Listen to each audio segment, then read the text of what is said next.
আপনি অসুস্থ না হলে কিন্তু আপনি আল্লাহকে মনে রাখবেন না, আপনার কোনো অবস্থাতেই সেটা মনে থাকবে না। ধরুন আপনি বিপদে পড়েন, মৃত্যু সজ্জায়, তখন আল্লাহ আমি সুস্থ হলে আগামী শনিবার থেকে নামাজ পড়ব, আমি কালকে থেকে ভালো হয়ে যাব, হ্যাঁ আমি আর এই অপরাধ করব না, বিভিন্ন ধরনের কথা কিন্তু আমরা সাধারণত বলে থাকি। কিন্তু অসুস্থ না হলে আমরা কিন্তু এই কথাটা আমাদের মনে থাকে না।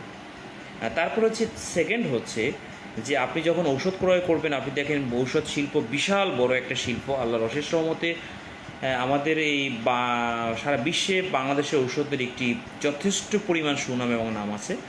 তো দেখবেন আপনি যখন ওষুধ ক্রয় করবেন, এই ঔষধ ফ্যাক্টরিতে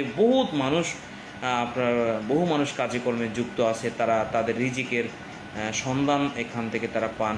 তারা এই ফ্যাক্টরিতে কাজ করে, ঔষধ বিক্রি করে, সেল করে তারা কী করেন, অনেক টাকা আর্ন করে তাদের পরিবার, মা বাবা, ভাই বোন, শিশু